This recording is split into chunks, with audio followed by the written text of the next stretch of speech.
Okay, this is a copy of the original land purchase in 1821 when Leonard Harold bought 360 acres from the U.S. government, on which he founded the town of Augusta and other stuff. It's signed by President Monroe, and he paid, I believe, $1.25 an acre for it. And this is a picture of Leonard Harold, who founded the town and made that purchase. He came from Virginia in 1810, and he died in 1875. He was married twice, and his second wife insisted on him selling everything out, all his property in Augusta, and moving to Troy. And then she abandoned him. But he had a very colorful life.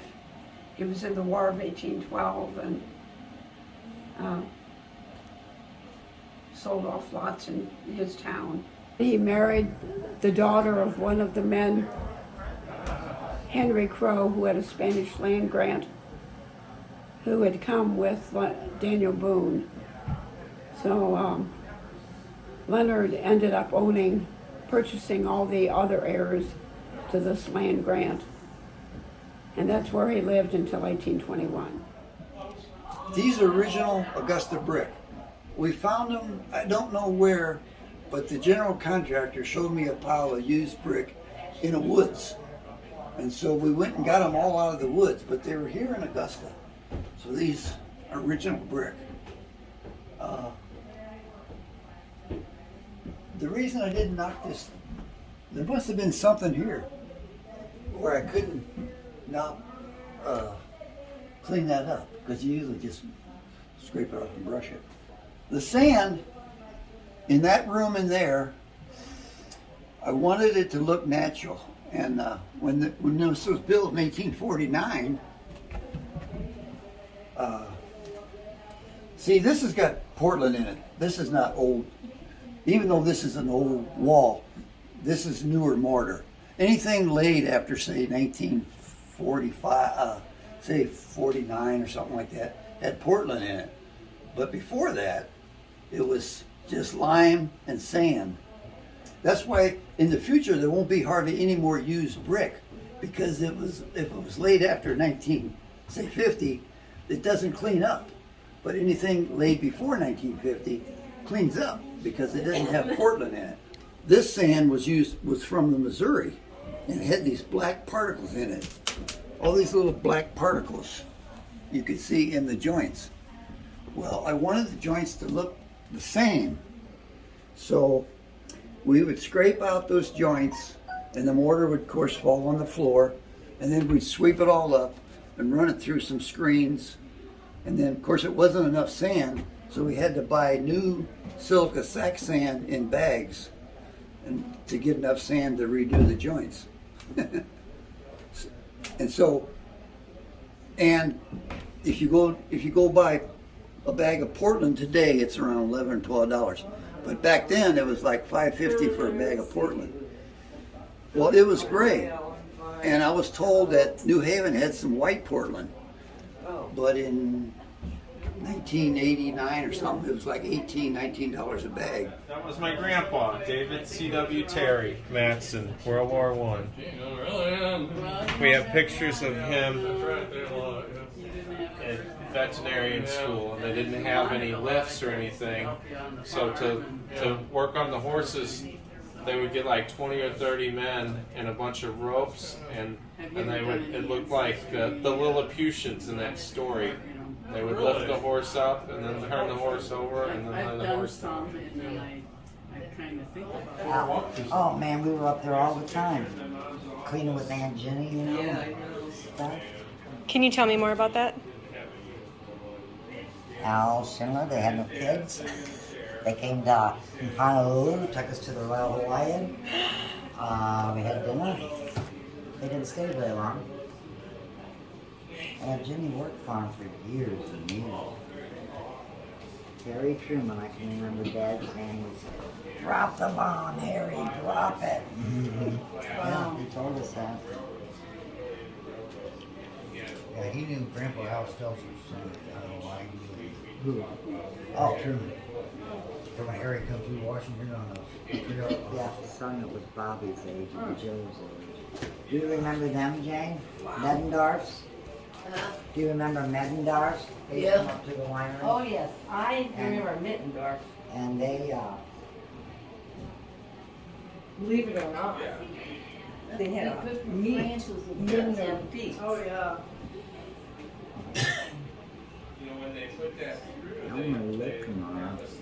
Look at my own mill. Yeah, I know, but I guess I would. Yeah. Well, the Shimmers were just real nice, friendly people. Well, my father owned the White House Tavern from 1965 to 1975.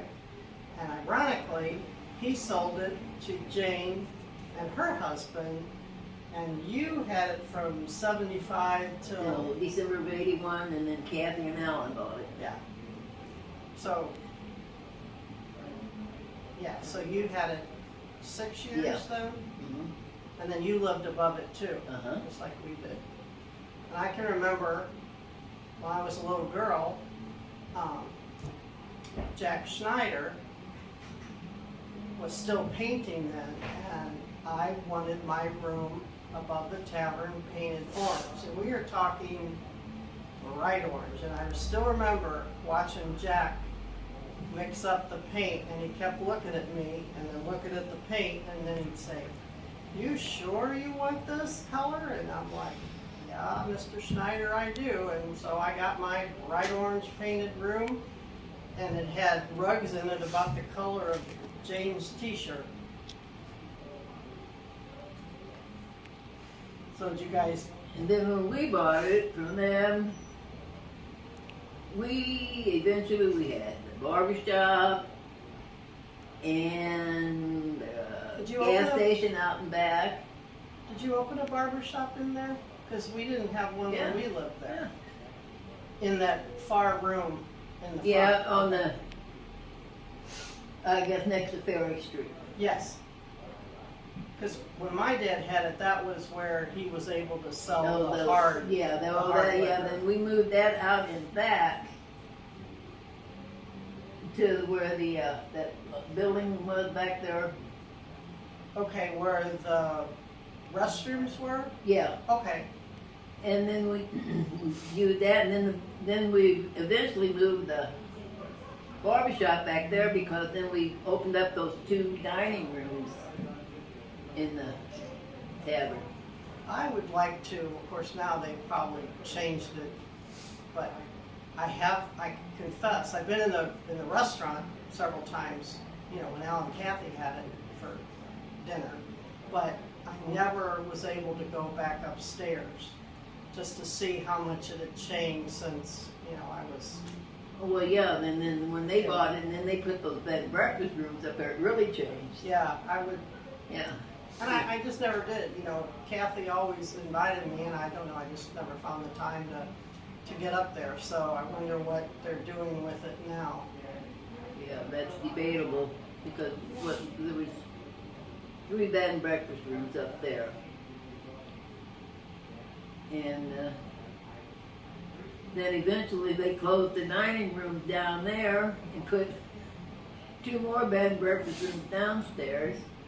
Yeah, I do remember Yeah. seeing that. Yeah. Yeah, Horseshoe, that was Oh, big. that was the big thing when we first come to Augusta. Oh yeah, they'd play horseshoes, and at the same time they'd have ball games, the adult ball Oh, yeah. games there at the school. So I would work in the tavern and help my dad. You know, I would sell the sodas and ice cream bars and candy and chips. Obviously, I couldn't sell beer, but Legally. legally. Built the ball diamond down there. I don't know for sure either what year it was. But I know when that was awful because it was just a constant stream. People coming to the restroom and like I said, no sewer system and all that. We kept, Raymar's was real good. They'd bring their honey bag into town and pump the septic tank out so we could keep on using it. Yes. when you're riding around in the country, you don't wanna get behind the honey You wagon. know. So this is a baptismal dress that's been handed down for at least 7, 8 generations. It was handmade lace from Germany, and it's been in our family for a long time. And the underdress here is also handmade. So how old would you say that is? Well, relatives that were born in Germany or came from Germany was the like 1810. You know, I mean, very Yes. Awesome. long time ago. So it's been a long time in Yes. your family. Yes. So this really doesn't come from Augusta. It comes from Germany, and the usage of it was my family that never lived in Augusta, but Augusta is a lot of the residents came from Germany or their ancestors did. So this is something that is possible that people here might have worn something like this. 17. Helen Stevens. 1936. I don't know her. Who is she now? I mean, how is she related to Augusta? She's passed away now. I know, but how is she related to Augusta? Are you a friend? We knew her, and she was a friend, and she came out. And she had a basketball team and a softball team, so when I coached basketball, she brought her team out. Well, she left us. She was like 50 something. That is awesome. Yeah. Do you like this? Hold it up. What did you say? You talking about that? No, I'm talking about her. Well, these are the kind of treasures we were hoping you. Yeah, I have all kinds of stuff like this. Nancy, Tell me down. my life. There's- That really shows old stuff. Okay, sorry, this is My funny. school So, yearbook. you know, the old names are coming back, and so people that are having babies now, they're naming them Emily or whatever. So I found Kim Scene has kind of been coming to some of these meetings, and I found We were down here where the bakery was, and we'd walk up here. Grandma and Grandma lived down here at the end of the street. Miss Cook, you remember Miss Cook? Okay, she was a teacher at the grade school, taught for 38 years. She was kind of our nanny. She was in the family. But Erna, we'd come by here and she would come in and says, "You boys want some blackberries?" So she'd get us each a bowl of blackberries. Wow. And we'd sit out here on this porch and eat them. And she'd get Lucinda. And Lucinda, like I said, I don't know what was wrong with her, but she was real slow. But we would ring that bell. There was a bell out here on the left side of the doorway. Ding, ding, ding. And Lucinda would come out and say, you know, ding, ding, ding, ding. Ding dong, ding dong. It was the doorbell, I guess. But And so what do you remember about inside the house? Which Well- rooms? What was this room? Do you remember? no, I don't think we ever really came in. Oh. Not in the building. We were always outside. We were kind of No, Anna's lived out. semi-afraid of her. You know, Yes. she might be a witch, man. I don't know. Oh. You know, there was a couple people in town that kids were afraid of. There was another man that lived in the Bottoms. There were 3 or 4 houses in the Bottoms, and his name was John Worms. And he would come into town. He had no vehicle, lived by himself, and he would come into town, and everybody called him a hobo or a bum. You know, Dave's But he begged for food. Not really beg, but he'd offer to work. And he would work for my grandpa, help him out as a hired hand.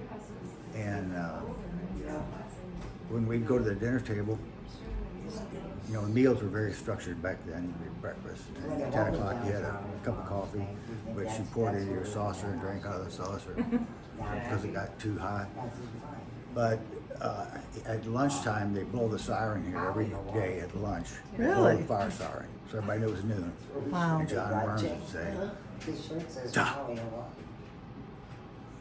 So, oh, John knows it's lunchtime. So, Dallas Mob. but all the little kids were afraid of him. They called him the bag man because he carried like a hobo, a bag with a stick. The stick man or the bag man, they called him. We were never afraid of him because, like I said, he worked for my grandpa.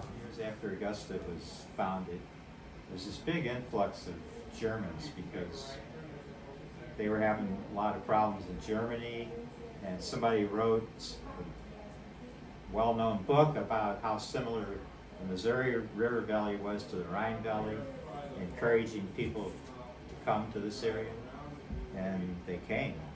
And Germans pushed the English, they pushed it out. No, I think what the English did is they sold up and made a lot of money and moved on.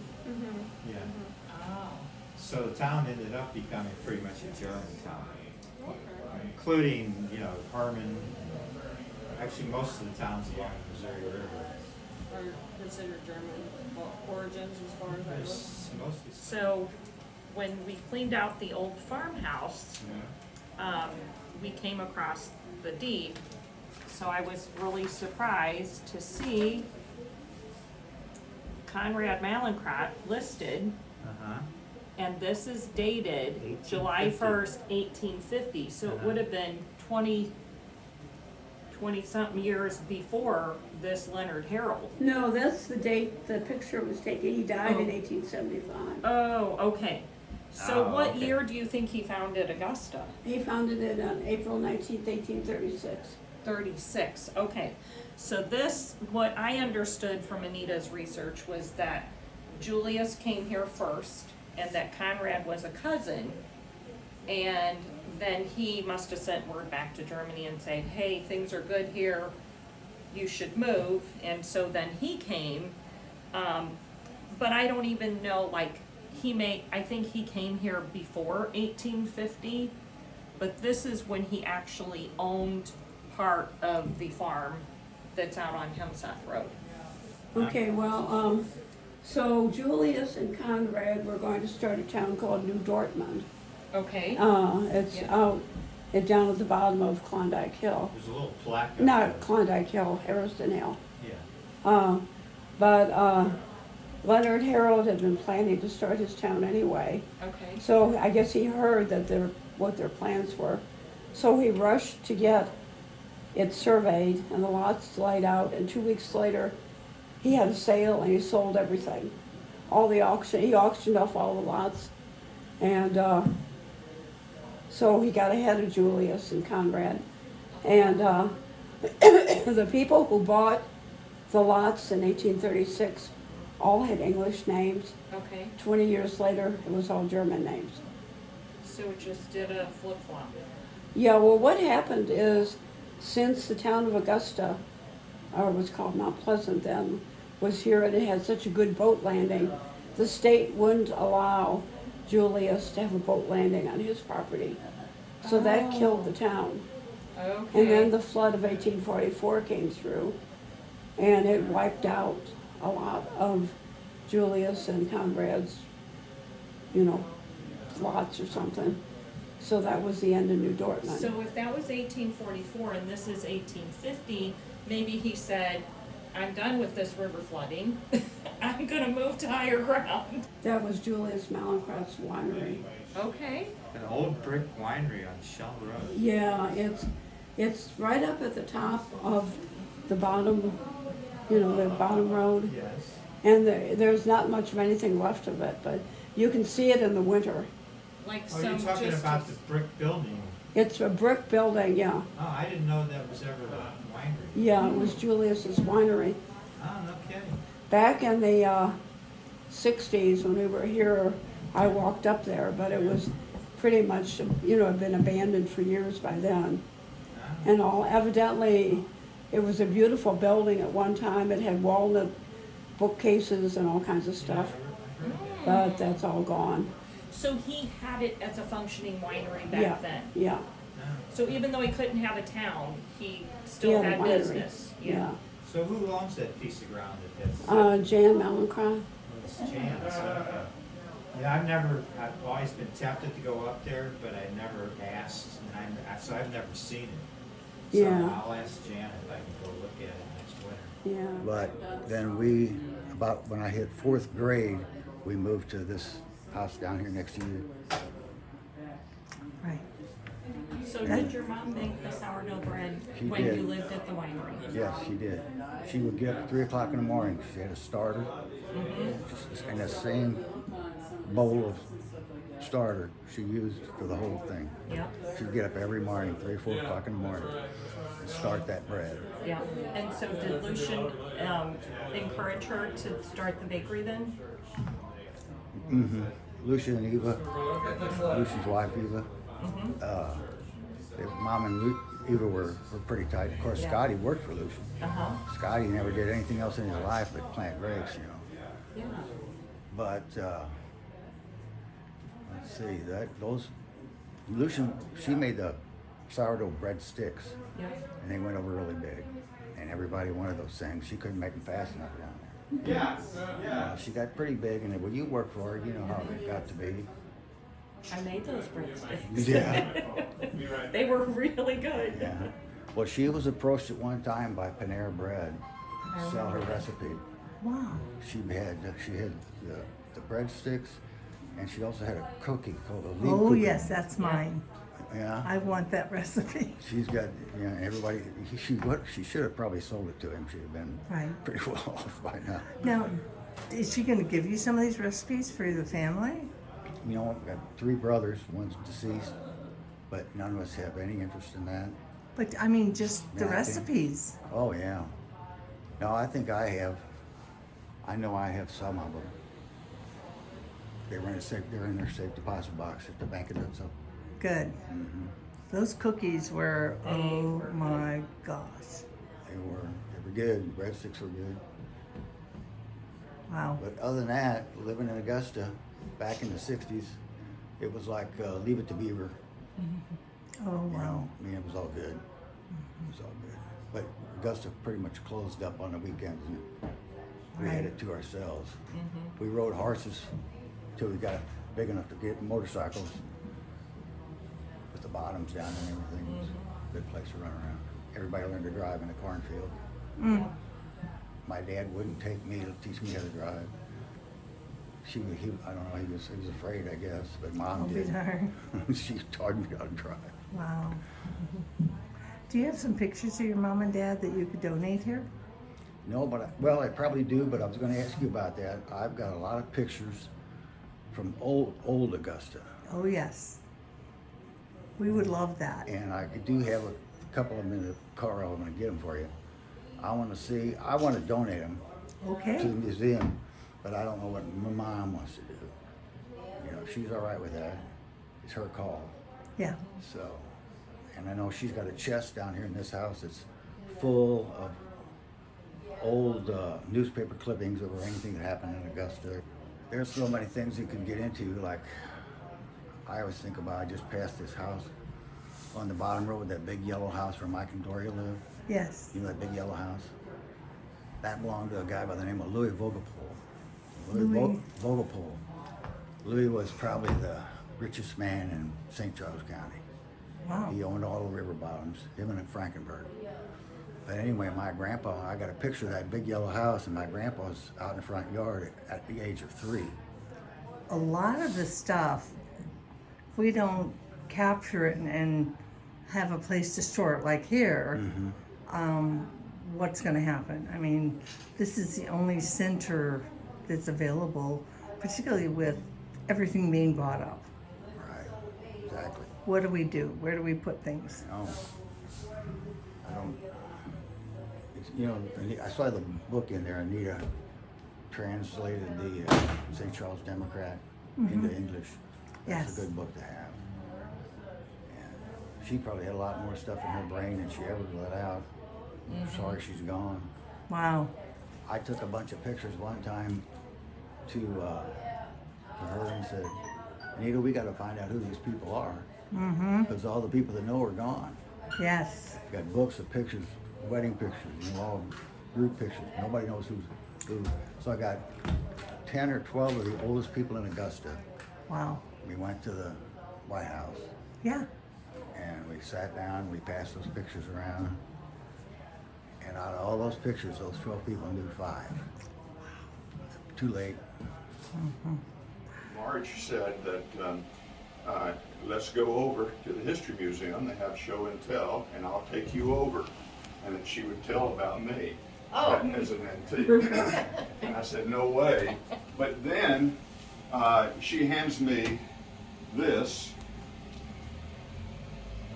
Does anyone recognize what it is? It's a China doll. Doll's head? And if you are familiar, years ago, they would make dolls and the head would be porcelain, sometimes the little hands, and then the body would be made like a quilt and sewed, like a pillow.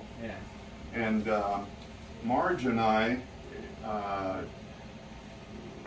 we met and fell in love with Augusta 25 years ago, 27, something another. Anyway, in 99, we leased the west third of what is now the Emporium. We started our design business there in 99. And then Marge's grandmothers in South Dakota were named Maggie and Myrtle. I excavated the basement of the Emporium, the west third of it, that's what we leased. I excavated that and did stamped concrete in it and made it as an office and sales area for Maggie and Myrtle's flowers. So it was previously a dirt floor? Seriously, it was a dirt floor, and I excavated down to the foundation, but not past it. And then we had the outdoor area behind that fence that's back there. I personally put that in. That was our outdoor display area. And somewhere in all of this excavation, I excavated this. Wow. So, as you know, that was some of you can tell much better than me, the Emporium historically was a general store, et cetera, et cetera. This is a remnant of whatever was there, probably, years ago it all deteriorated away, but it's actually in pretty good shape, the top of it. But this was buried for a lot of time. Wow. So I'm thinking that's even like the color of dirt, so even if it was sticking out a little, it would have been hard to see. It was just pure luck. Yeah. Pure luck. Well, was it always a store, or did a family live there It was always a store. from the time it was built? Yeah, it was built in 3 sections. And the brick house next to it, the person who owned that built the store. So you wonder if, the family lived there for a while and that was the child's doll. Or maybe it was one of the dolls they sold in the They store. sold dolls. So maybe that's some of those German immigrants we talked about would have brought that here. Well, they used to, at Christmas time, they would have drawings for dolls. And dolls for girls and sleds for boys.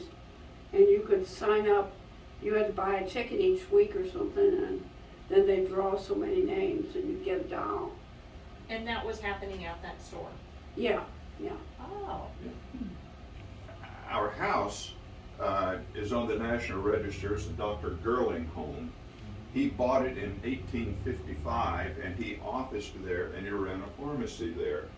By all rights, the house should have been torn down. The whole thing leans to the south, but not now. We've done too much work with it. And certain aspects of it, we've tried to keep accurate historic things. The library is, I would say it's kind of like this, where you have the exposed walls. Our house is post and beam construction. This is out of our house. Oh my. And we have a few other of these. Most of the walls are covered with with drywall or what have you. But you can pass that around if you'd like. The adobe brick that's between the wooden posts, when it gets wet, it turns to mud. And you really can't leave that exposed for a living area. But I left it in the library just to give density to it, and then I actually built walls inside the library. So the walls are about this thick because the inside has the insulation in it and all of that. But at our stairwell, I put a door in that you open the door, and there is the original adobe brick and some of the post exposed and the cross bracing on it. And I have 3 of those wooden pegs there that you can pick up and look at, and then a piece of wood that would have been one of the. But I saved the square nails, as many of them as I could and have, out of the house. Remember, the whole house is made with this and these square nails. And part of the house that people ask, do you spend a lot of time here? And unfortunately we don't. We have a wine cellar that would have been a wine cellar / root cellar. It isn't the big vaulted one like across the street. It was a smaller one. And in the ceiling above it, like this, above it is the kitchen. And these beams, it would be like this, are the logs. Each one of them are logs like this, but they still have the bark on them. And then on either side of the beam would be a board, which we put new boards because that 150-year-old bark is just barely hanging on. And then we put wood back in between like it would have been. Above that, on those boards would have been adobe brick for insulation. But over the years, the rusty nails, or the square nails rusted, and all that fell to the floor, and we didn't even know there was concrete in the floor until I started excavating to get steps to go into the wine cellar. But bottom line, we've, John Alsop, who lives here in town, excellent stonemason. John retuck pointed our 10-foot high stone walls in the wine cellar, and then I added on to the west side of the house what we call a Four Seasons room. But when I was excavating, the foundation wall needed serious maintenance, and so I was excavating to do that and to do the footings for the new porch we were going to do. And I discovered this beautiful dome. It's the cistern, and it's a dome. And I thought, this thing is too neat. So I hand dug from the cistern to the house because I didn't want heavy equipment around that dome. Almost half of that beautiful dome is inside the room now that you can see it. That's cool. And then above that is a window. You should invite all of us down so we can see this. You could be giving this talk while you're leading the tour. Well, We have a wine cellar tour coming up. We're trying to do. On the outside of the window now, I built a patio out there, and more stone and some stamped concrete for the floor of the patio. But on the outside of the wine cellar, the annex wall now is stone and a basin, and water comes out of the sides of the stone into a fountain. And then where that window is, right above the dome, where the pump would have set, and like if there's one out here, but you've seen they generally have a concrete pad on top of them. So where that concrete pad would have been is now open but the basin comes around above it so that the water overflows and flows back into the well. If you're inside the wine cellar, you open the windows that I put there, and you can hear and see the waterfall. Well, you did all this work, whoever gets to see it. Oh, I'll tell you what, it cost a lot of money. And a lot of sweat equity. People- I'm angling for an invite. I'll tell you. For all of us to go see it. If people appreciate something like this, we love to spend plenty of time. But I started something else, speaking of time. There's a thing called the Square Nail Society. The Square Nail Society is organized for the promotion of conversation, which is a lost art, or fading art. Not in your case. It's for promotion of conversation and historic preservation.